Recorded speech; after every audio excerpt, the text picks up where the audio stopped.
Hello नमस्कार सत श्री अकाल। मैं रियांका ओझा आप सभी का स्वागत करती हूँ हमारे चैनल सही एंड सच में। भैया जी आपका एक बार फिर से स्वागत है। नमस्कार आप सबको मेरी तरफ से। भैया जी आजकल जहाँ देखो सिर्फ गैंगस्टर की ही चर्चा हो रही है पूरे देश में। ऐसे होना तो चाहिए ना, जिसके नाम पे सारी दुनिया कांपेगी वो तो सारी जगह आपको छाए रहेंगे। बिल्कुल बिल्कुल। तो भैया जी आज क्यों ना हम कुछ नॉलेज की बातें हम नहीं करेंगे, लेकिन हम एक स्टोरी सुनना चाहेंगे गैंगस्टर से रिलेटेड। ऐसा कोई स्टोरी है क्या इंटरेस्टिंग सा? चलिए आपको मैं स्टोरी सुनाता हूँ। एक बहुत इंटरेस्टिंग स्टोरी है। आप कह सकते हो दुनिया का सबसे ज़्यादा अमीर वेल्दीएस्ट जो आपके गैंगस्टर था उनकी स्टोरी आपको सुनाता हूँ। ये स्टोरी दरअसल इंडिया की है नहीं, बाहर की है। ऑब्वियसली आपको पता ही होगा। ये है कोलंबिया की स्टोरी। एक ड्रग डीलर थे जिनका नाम था पाब्लो एस्कोबार। पूरी दुनिया उसके नाम से कांपती थी। ठीक है, वो बहुत बड़े नाम से ही थोड़ा खतरनाक लग रहे हैं, तो पता नहीं इनका स्टोरी तो इतना बहुत ही ज्यादा इंटरेस्टिंग होगा। खतरनाक तो इतनी ज्यादा थी कि उनकी अपनी एक आर्मी थी। उनके देश के प्रेसिडेंट थे गैंगस्टर की खुद की आर्मी। उनकी अपनी खुद की आर्मी थी। माना जाता था कि 10,000 लोग थे उनकी आर्मी में। और उनकी इतनी ताकत थी कि वो वहाँ के देश के प्रेसिडेंट भी उनसे डरते थे। इतनी उनकी ताकत थी उनकी। जब जिनकी खुद की 10,000 की आर्मी वो तो कुछ भी कर सकते हैं। तो एक्चुअली क्या था ना, वो कोकेन डीलर थे। कोकेन जो आपको पता है एक ड्रग्स है। मैं सबको ये बताना चाहता हूँ, दो मैं ये चीज़ें आपको बता रहा हूँ, बट कोकेन जो है प्लीज़ आप लोग इसको अवॉइड कीजिए। हम किसी भी तरह किसी भी चीज़ में हम ड्रग को सपोर्ट नहीं करते हैं। हम चाहते हैं कि हमारा यूथ है नशा मुक्त रहे। लेकिन बस ये एक स्टोरी आप एज ए स्टोरी ही लीजिए, ठीक है। We are not promoting any gangster, neither we are promoting drugs. अच्छा, तो मैं आपको कह रहा था कोकेन है, तो वो बहुत बड़े कोकेन के डीलर थे। तो इनकी कोकेन की जो मार्केट थी पूरी दुनिया में फैली हुई थी। कहा जाता है उनकी जो मरते समय उनके पास जो दौलत थी वो 30 बिलियन US डॉलर थी। जो आज मतलब आप समझ लो कितने ज़्यादा हो सकते हैं। 70 से आप माइनस कर लो बिलियन को और आप समझ सकते हो उनके पास कितने पैसे थे।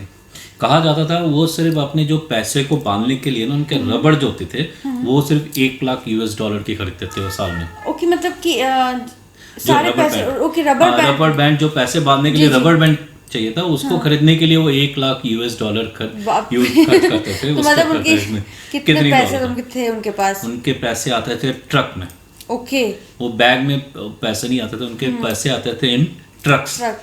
और वो पैसे रखते थे हम लोग जैसे कुछ सेफ में रखते हैं वो नहीं। उनके पास एक वेयर हाउस बना था।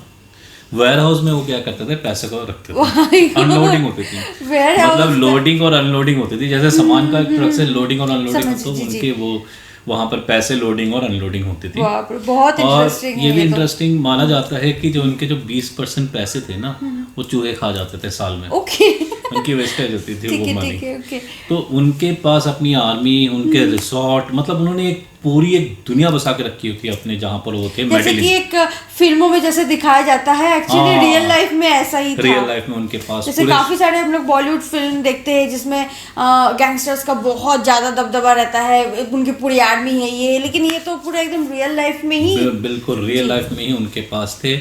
उनके पास मोटर बाइक्स थे, एकदम एक्सपेंसिव कार्स थे सारे। उनकी अपनी उस दौरान के जितने भी हाईटेक फैसिलिटीज थे, सब एरोप्लेन वगैरह सब कुछ थे उनके स्मगलिंग के लिए। जैसे लोग ट्रक खरीदते थे सामान ट्रांसपोर्ट करने के लिए, तो वो एरोप्लेन्स खरीदते थे सामान ट्रांसपोर्ट करने के लिए। एरोप्लेन से वो पूरी दुनिया में इनकी कोकेन की सप्लाई होती थी। और मैक्सिमम जो सप्लाई होती थी वो US गवर्नमेंट में होती थी।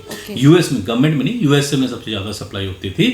तो लास्ट में US गवर्नमेंट को इंटरवीन करना पड़ा क्योंकि US में लोगों की नशे की लत इतनी बढ़ गई थी। तो उसको रोकने के लिए अल्टीमेटली फिर US गवर्नमेंट ने क्या इंटरफेयर किया इस चीज़ों में।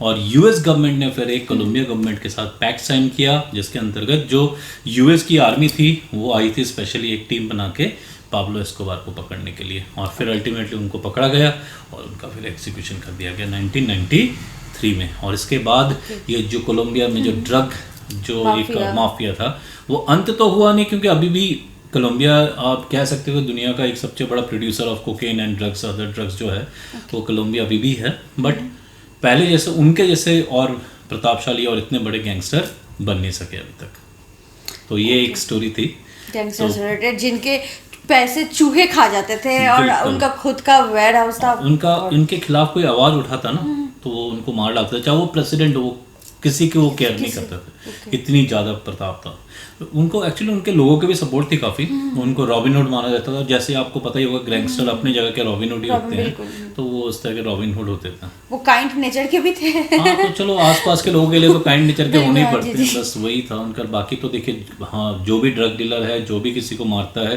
वो किसी भी हालत में, चाहे वो 4 लोगों को पैसे देकर मदद भी करे, तो वो पैसे तो अपने कमाई का नहीं दे रहा ना, लोगों को मार के पैसे दे रहा है, वो किसी भी हालत में ठीक नहीं है। हम इसको सपोर्ट बिल्कुल नहीं करते जी। तो आज का हमारा ये वीडियो आपको कैसा लगा कमेंट करके ज़रूर बताएं, और ऐसे ही इंटरेस्टिंग नॉलेज जानने के लिए हमारे साथ बने रहिए। हमारे साथ बने रहने के लिए आपको क्या करना होगा, हमारे चैनल को सब्सक्राइब करके बेल का बटन दबाना ना भूलें। मिलते हैं अगले वीडियो में, तब तक के लिए नमस्कार।